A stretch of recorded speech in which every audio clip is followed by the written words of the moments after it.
The day Elena Vasquez walked through the iron gates of Hartwell Conservatory, she knew she didn't belong. She could feel it in the way the other students looked at her. She could see it in their designer clothes, their perfect posture, their easy confidence. These were kids who had been playing piano since before they could read. Kids whose parents had hired the best teachers money could buy. Kids who had grown up attending concerts at Carnegie Hall, the way Elena had grown up attending Sunday church services in her small Texas town. Elena was 23 years old. Most of the freshmen around her were 17 or 18. They moved in packs, laughing at inside jokes about composers she had never heard of, talking about summer programs in Vienna and Paris like these were normal things. Elena had never left Texas until last week. The furthest she had ever traveled was a 3-hour bus ride to Houston for a dental appointment. She found her dorm room on the 4th floor of a building that was older than her entire hometown. Her roommate had already claimed the better bed, the one by the window. The girl's name was Priscilla, and she came from a family of musicians. Her mother was a concert pianist. Her father conducted orchestras in Europe.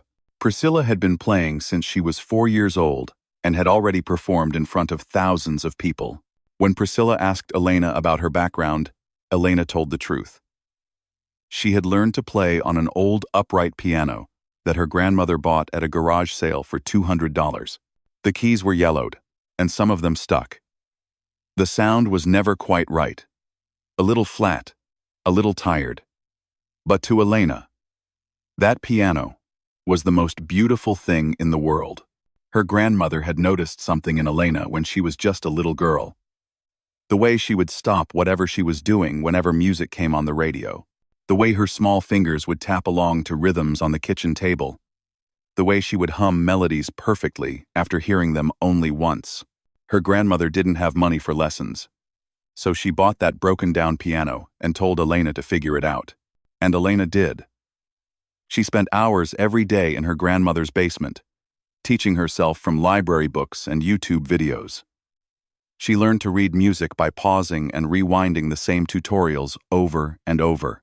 She practiced until her fingers ached, until her back hurt from hunching over the keys, until her grandmother had to call her up for dinner 3 times because she couldn't hear anything but the music.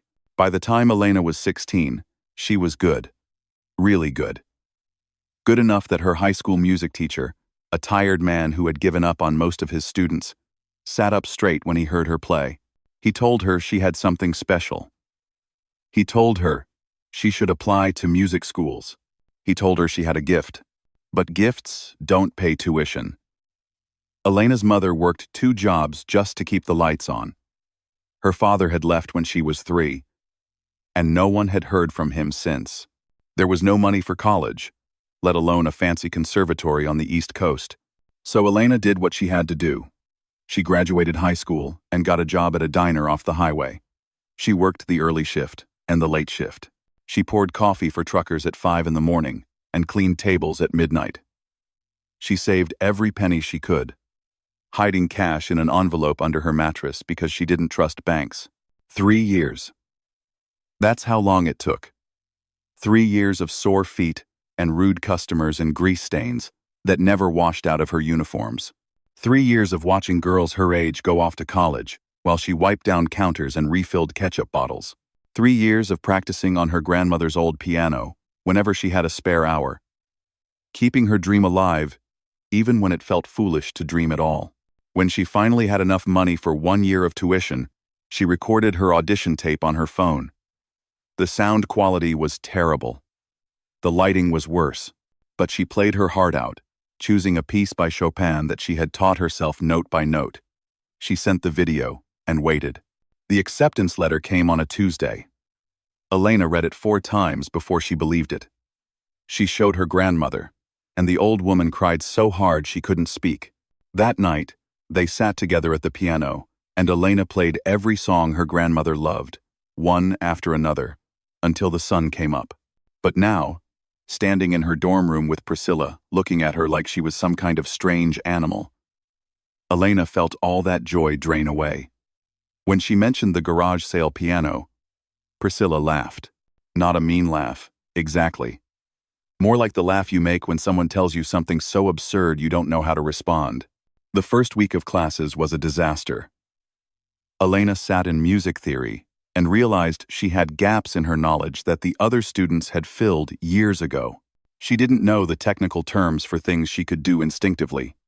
When the professor asked about harmonic progressions, Elena knew the answer in her bones but couldn't find the right words to explain it. Her technique classes were even worse.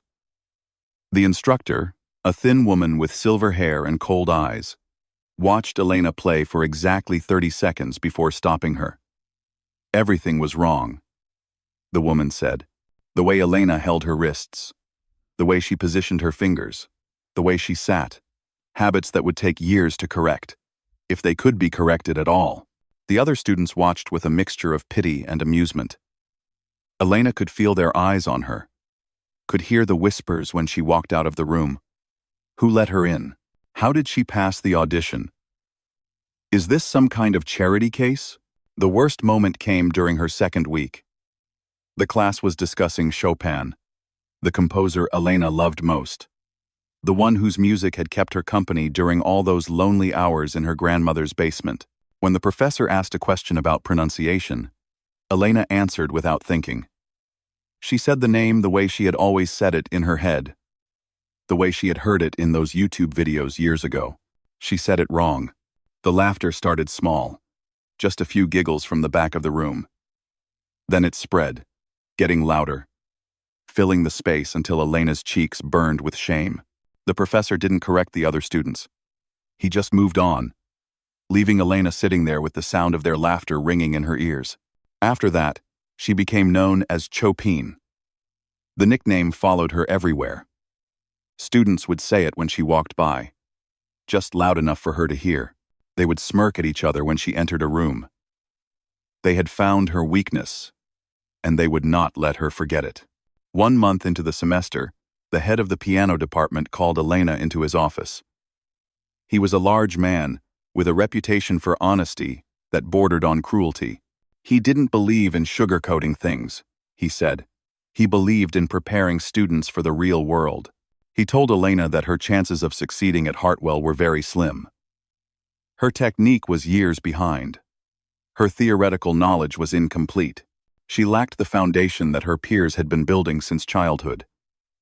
He suggested, kindly but firmly, that she might want to consider a different path. Perhaps a smaller school. Perhaps a different career altogether.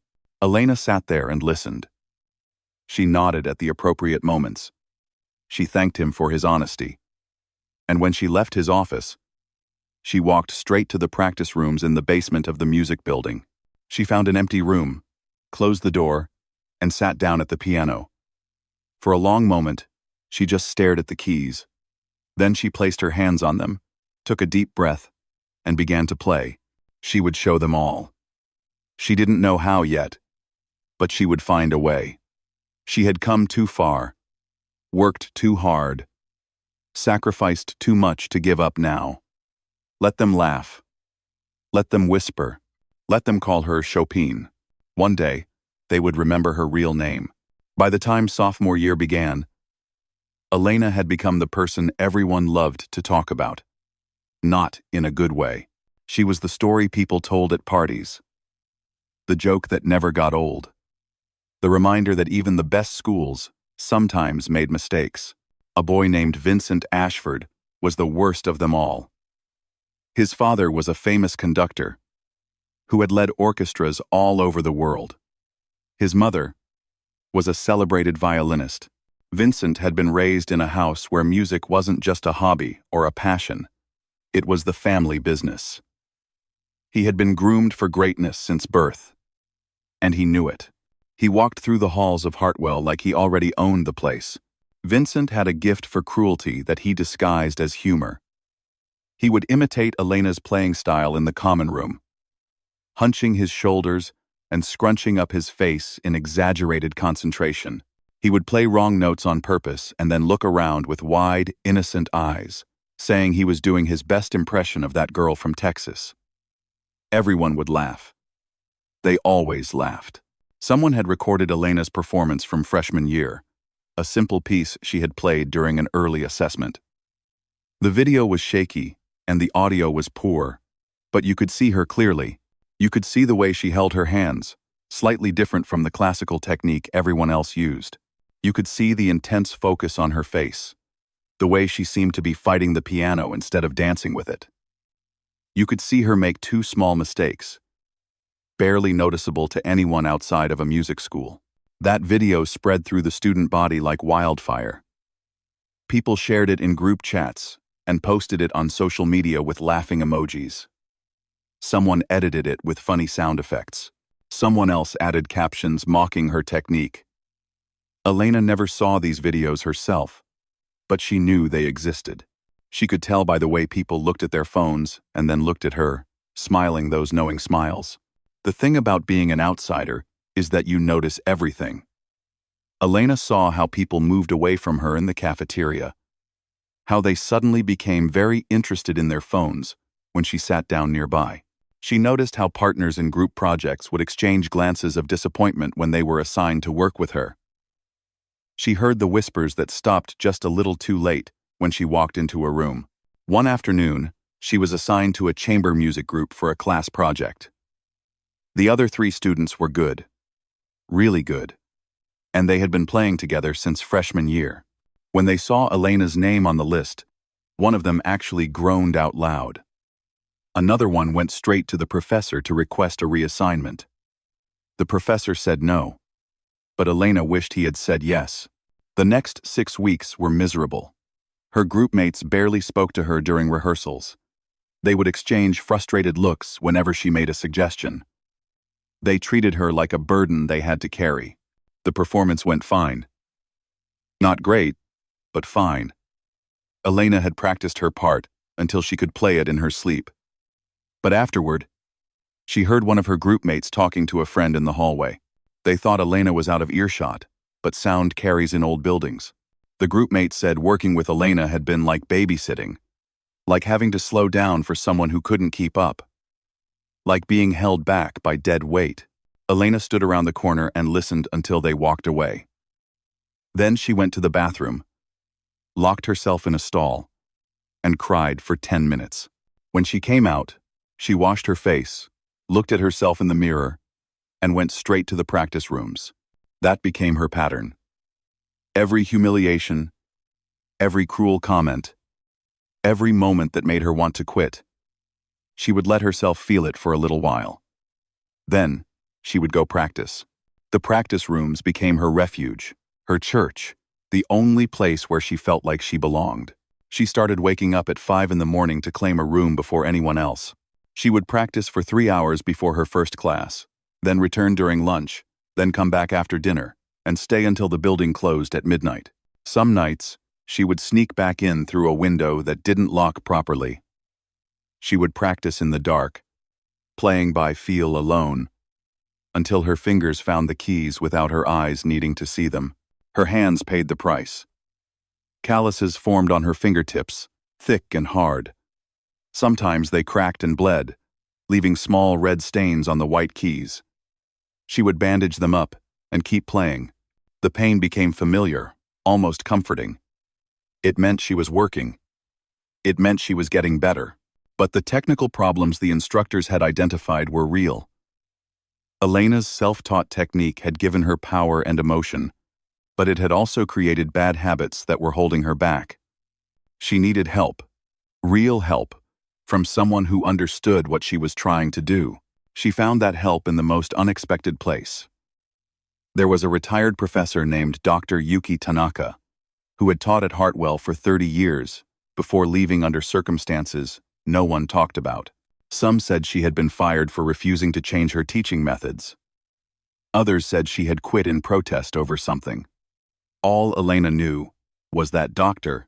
Tanaka had been one of the most respected piano teachers in the country, and now she lived alone in a small apartment on the other side of town. Elena found her address through the alumni directory and showed up at her door one Saturday morning. Dr. Tanaka was a tiny woman in her 70s, with sharp eyes and silver hair pulled back in a tight bun. She looked at Elena for a long moment without speaking. Then she asked why she was there. Elena told her everything. About the garage sale piano, about teaching herself from videos, about working at the diner for 3 years, about coming to Hartwell and being laughed at, about the nickname and the videos and the cruelty, about how she knew she had something special inside her but didn't know how to let it out. Dr. Tanaka listened without interrupting. When Elena finished, the old woman was quiet for what felt like forever. Then she said something Elena would never forget. She said that the students at Hartwell had been trained to play piano, but Elena had taught herself to speak through it.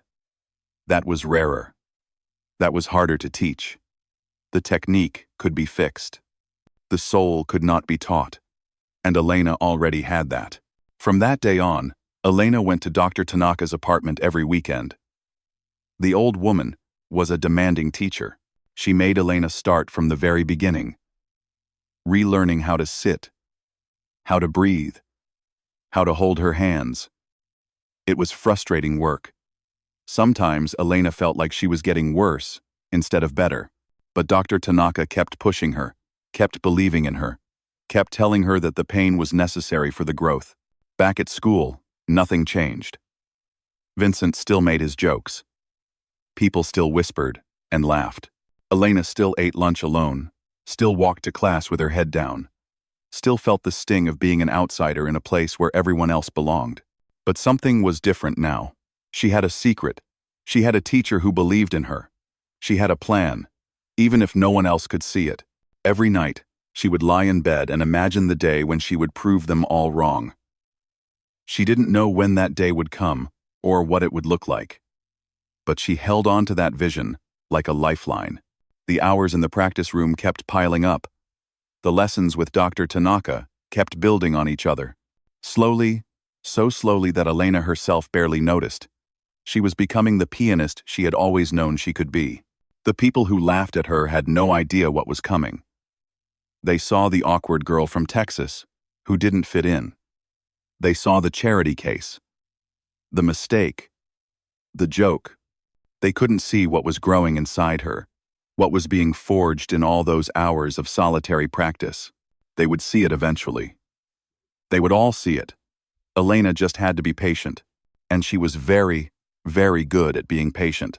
The call came at 3 in the morning on a Tuesday in October of her junior year. Elena was asleep in her dorm room when her phone started buzzing. She reached for it with her eyes still closed, expecting a wrong number or a spam call. Then she saw her mother's name on the screen, and her heart stopped. Her mother never called this late. Her mother never called at all unless something was wrong. The words came through the phone in broken pieces. Hospital. Stroke.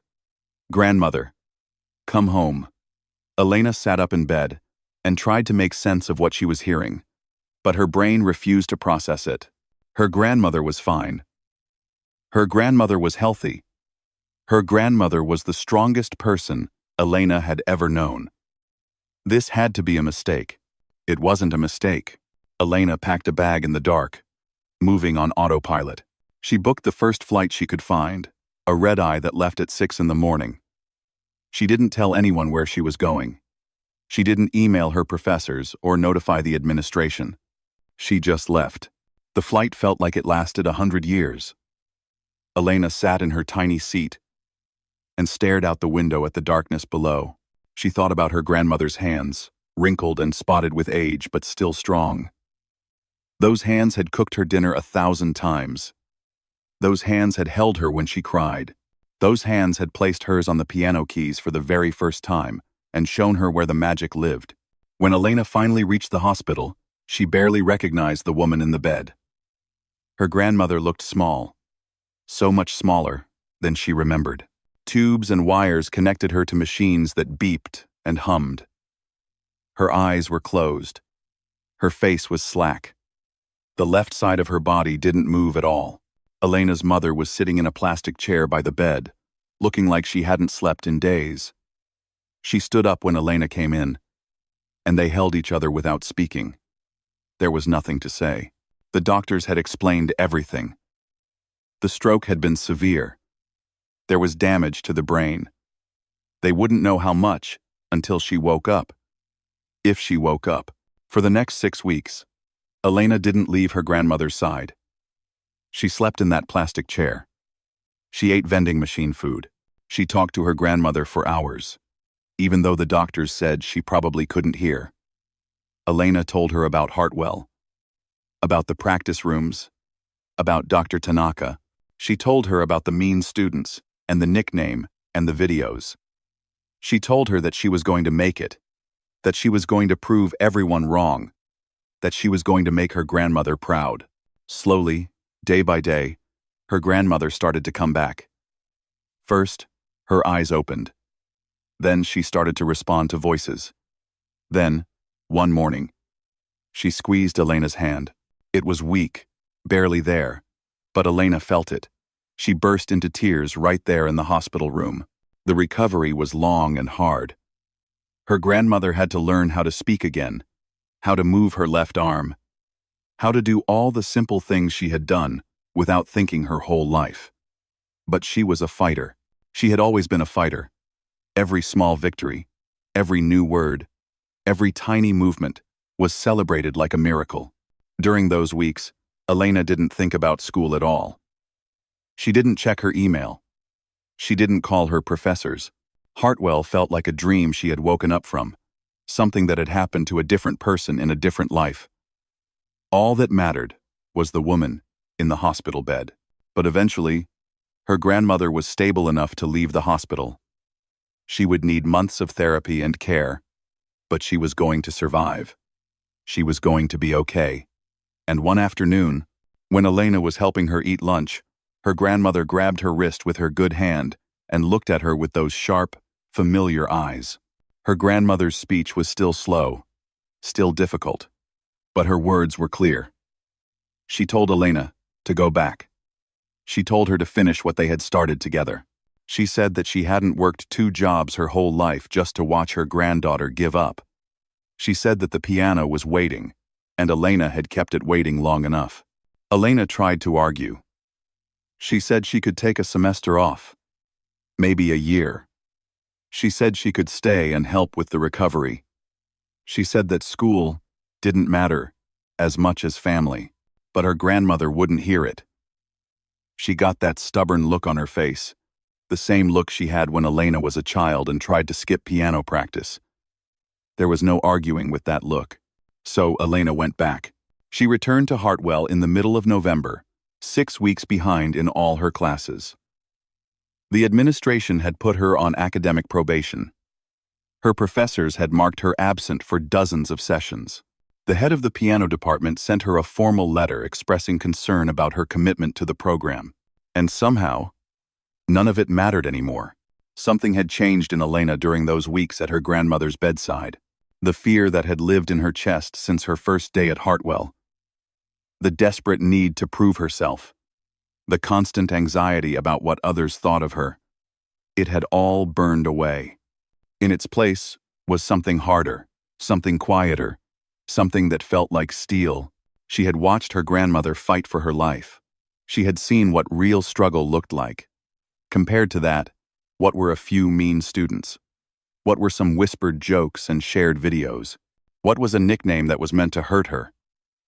These things were nothing. These people were nothing. Elena walked through campus with her head held high for the first time since she had arrived. When Vincent made one of his jokes in the hallway, she looked right at him and didn't flinch. He seemed confused by her reaction, like he had been expecting her to shrink away like she always did. When she didn't, he was the one who looked away first. She went to see her academic advisor and laid out a plan to catch up on her missed work.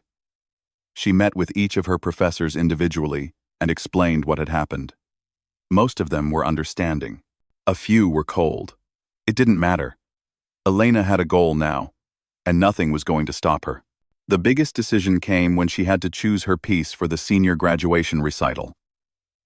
Every student had to perform a major work in front of the entire school, the faculty, and invited guests. It was the most important performance of their academic careers. Most students chose pieces that were challenging but safe, works that would show off their skills without risking embarrassment. Elena chose a Rachmaninoff's piano concerto.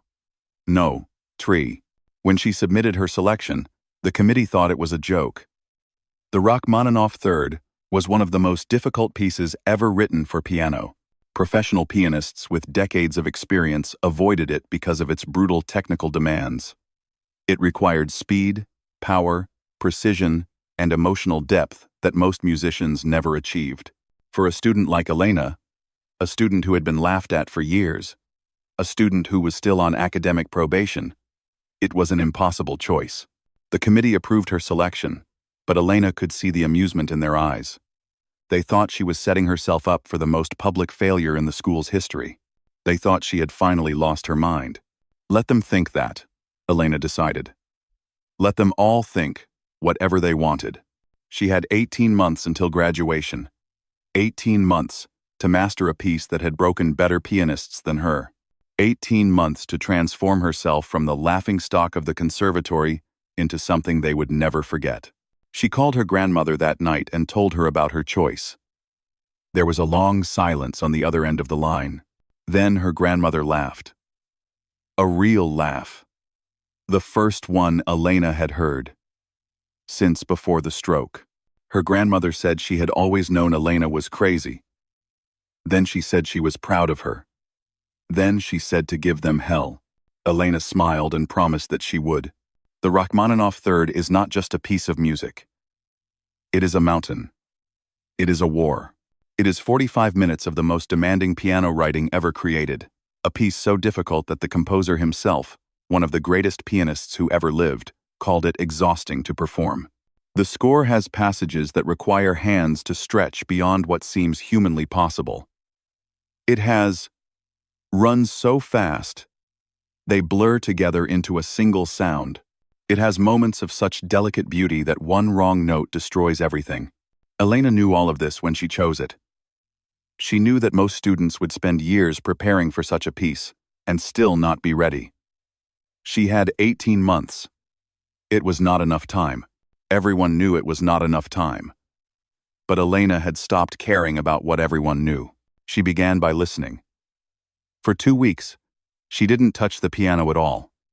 She just listened to recordings of the Rachmaninoff Third over and over, dozens of different versions by dozens of different pianists. She listened while she walked to class. She listened while she ate.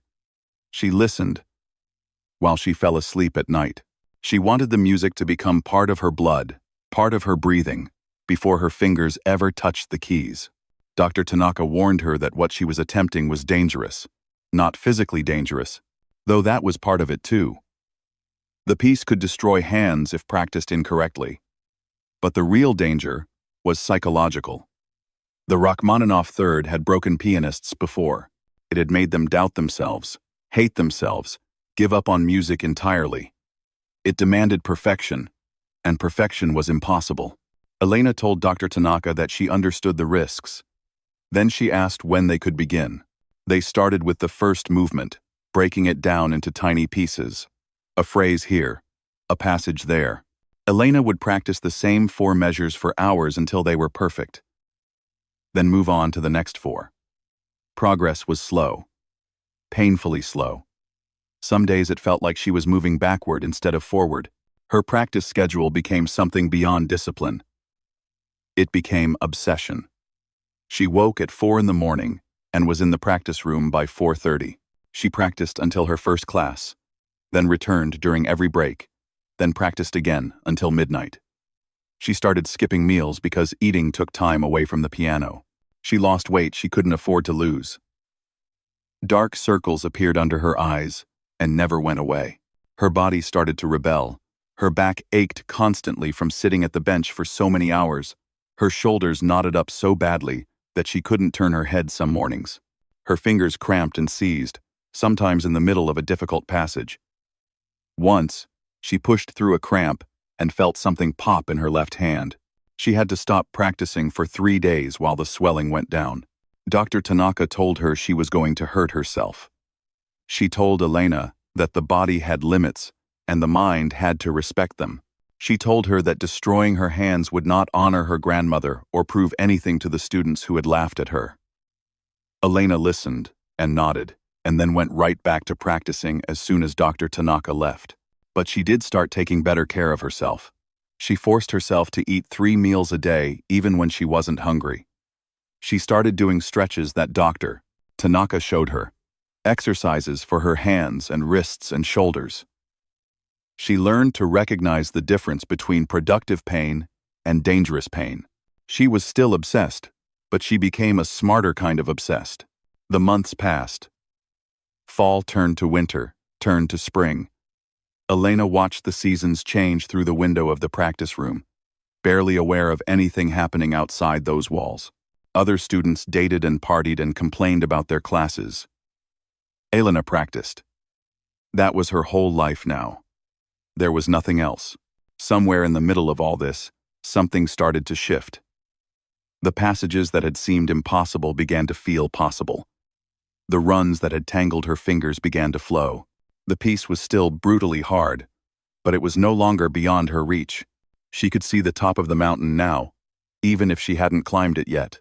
Dr. Tanaka noticed the change before Elena did. One afternoon, during their weekly lesson, the old woman stopped Elena in the middle of the second movement.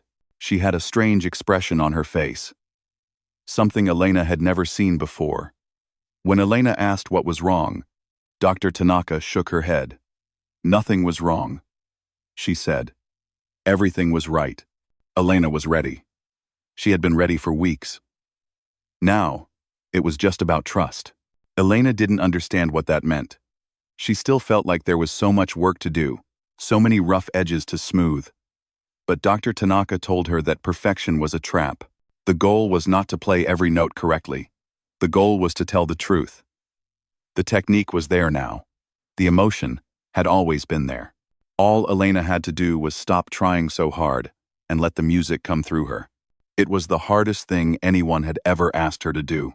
Elena had spent her whole life fighting. Fighting to learn piano without a teacher. Fighting to save money for school. Fighting to survive at a place where everyone wanted her to fail. She didn't know how to stop fighting. She didn't know how to let go. The idea of trusting herself, of trusting the music, felt like stepping off a cliff into darkness. But she tried. In the final weeks before graduation, she stopped practicing for hours at a time. She would sit at the piano and play the Rachmaninoff once, all the way through, and then walk away. She started taking long walks around campus, something she had never done before. She noticed things she had been too busy to see. The way the light fell through the trees, the sound of birds in the morning, the smell of flowers in the garden behind the music building. 1 week before the graduation recital, a package arrived at her dorm room. It was from Texas, from her mother. Inside was a photograph and a folded piece of paper. The photograph showed her grandmother sitting up in bed, smiling. She had come so far since the stroke. She could speak clearly now. She could move her left arm. She was still weak, still needed help with many things, but she was alive, and she was fighting. In the photograph, she was holding a handmade sign with shaky letters that said 2 words, "Give them hell." Elena laughed out loud when she saw it. Then she cried. Then she laughed again. The folded paper was something else. It was old and yellowed, creased from being folded and unfolded many times over many years. Elena opened it carefully and saw that it was a program from a recital at a small music school in Texas, dated 1962. And there, in the list of performers, was her grandmother's name. Elena had never known. Her grandmother had never told her. All those years of lessons on the garage sale piano, all those hours of encouragement and support, and her grandmother had never mentioned that she had once been a music student herself. Elena's mother had included a note. It explained that her grandmother had been accepted to a music program when she was 19, but she had gotten pregnant and had to drop out. She never played piano again after that. She put all her dreams away and focused on raising her daughter. Then, years later, she saw something in her granddaughter. She saw a second chance. Elena sat on her bed and held the old program in her hands. She thought about her grandmother as a young woman, full of dreams and talent, walking away from everything she had wanted. She thought about the garage sale piano and the basement lessons and the 3 years of saving tips at the diner. She thought about the hospital bed and the sign and the words, "Give them hell." She understood now. This had never been just about her. This was about both of them. This was about finishing something that had been started 60 years ago and interrupted by life. The night before the performance, Elena didn't practice at all. She went for a walk and watched the sunset. She called her grandmother, and they talked for an hour about nothing important.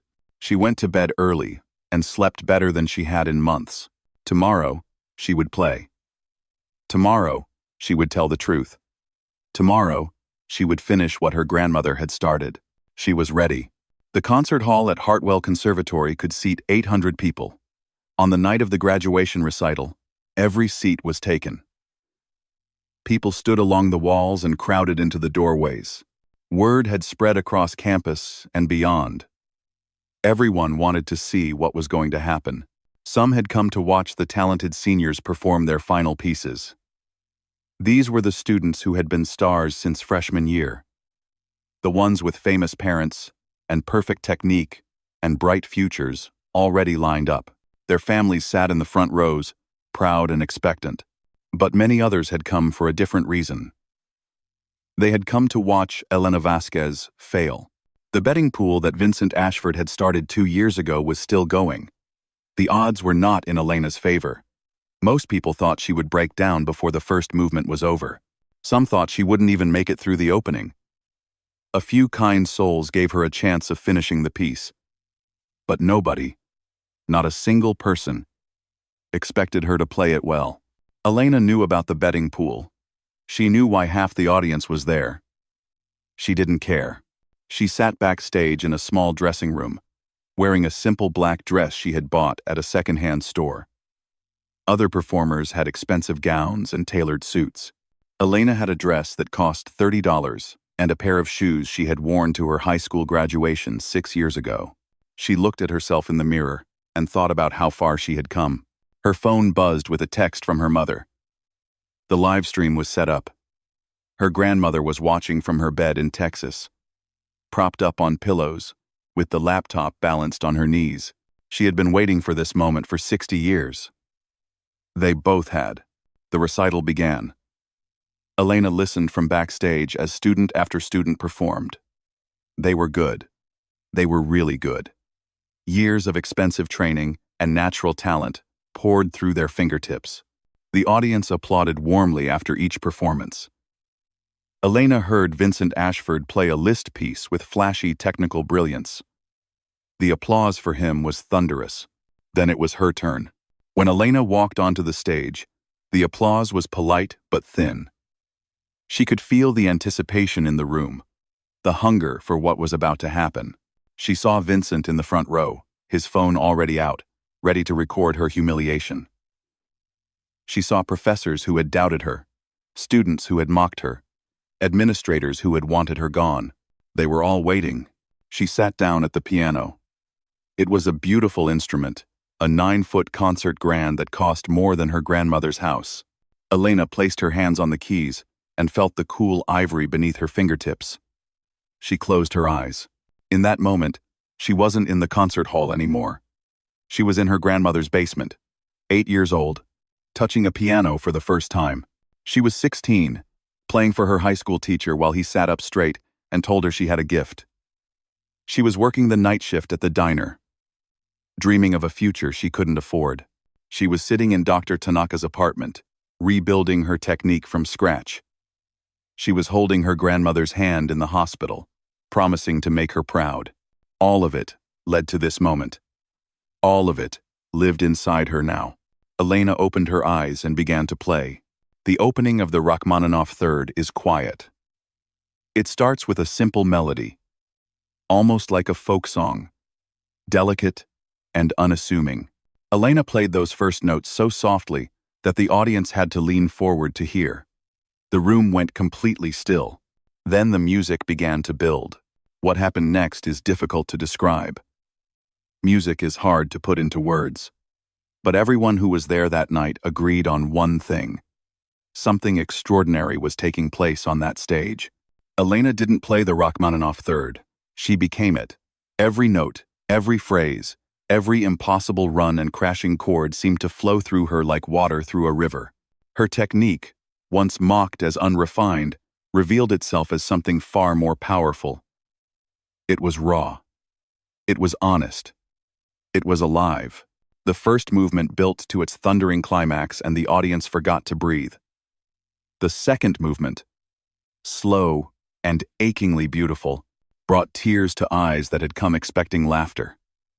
By the time the third movement began, with its furious energy and relentless demands, people were gripping their armrests and leaning forward in their seats.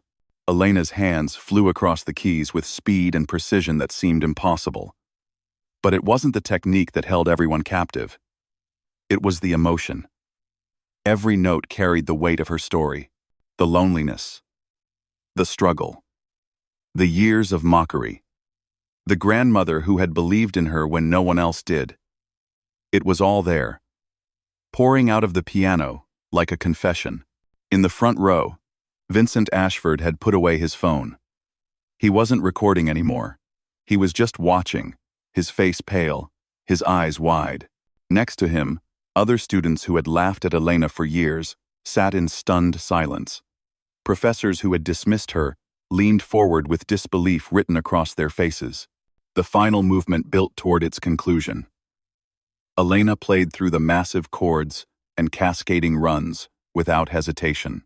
Her body moved with the music, swaying and reaching, every muscle working in perfect harmony. Sweat ran down her face, but she didn't notice. She was somewhere else now. Somewhere the audience couldn't follow. She was alone with the music, and her grandmother, and 60 years of dreams finally coming true. The last notes rang out across the concert hall. Elena's hands came down on the final chord with all the power she had left. The sound filled every corner of the room, every heart, every soul. Then it faded into silence. Nobody moved. The silence stretched on. 1 second. 2 seconds. 5 seconds. 10. It was the kind of silence that has weight, that presses down on you, that means something has changed and can never be unchanged. Then, from somewhere in the back of the hall, someone stood up. Then another person. Then another. Within seconds, the entire audience was on its feet. The applause was not just loud, it was overwhelming. It was a sound that shook the walls and filled the air and seemed like it would never stop. Elena sat at the piano with her hands in her lap. She was shaking. She couldn't feel her fingers. She wasn't sure she could stand up, but she looked out at the crowd and saw something she had never seen before. Respect, admiration, wonder. The people who had laughed at her for 4 years were now applauding her with tears running down their cheeks. She thought of her grandmother watching on the laptop in Texas. She thought of the old recital program from 1962. She thought of all the dreams that had been put aside, and all the years that had passed, and all the sacrifices that had been made to bring her to this moment. Her phone was backstage, but she knew without looking that her mother had texted. Later, when she finally checked, she would see the message. Grandma watched the whole thing. She's crying so hard she can't talk. She says to tell you we did it. Both of us. We finally did it. After the applause finally died down and Elena made her way off stage, the head of the piano department found her in the hallway. This was the same man who had told her 4 years ago that she should consider a different path. He looked different now. Smaller, somehow. Humbled. He told her that he had been wrong about her. He said that in 30 years of teaching, he had never heard anything like what she had just done. He said that he was sorry. Elena looked at him for a long moment. Then she thanked him, shook his hand, and walked away. She stepped outside into the cool night air. The stars were out. The campus was quiet. She could still hear faint applause from inside the building. People who didn't want the moment to end. Elena took a deep breath and let it out slowly. She thought about the girl who had arrived here 4 years ago, scared and alone, and convinced she didn't belong. That girl was gone now. In her place was someone new, someone who had walked through fire and come out the other side. She pulled out her phone and called her grandmother. When the old woman answered, her voice was thick, with tears but strong. Elena smiled and said, "The only thing that mattered. We did it, Grandma. We finally did it."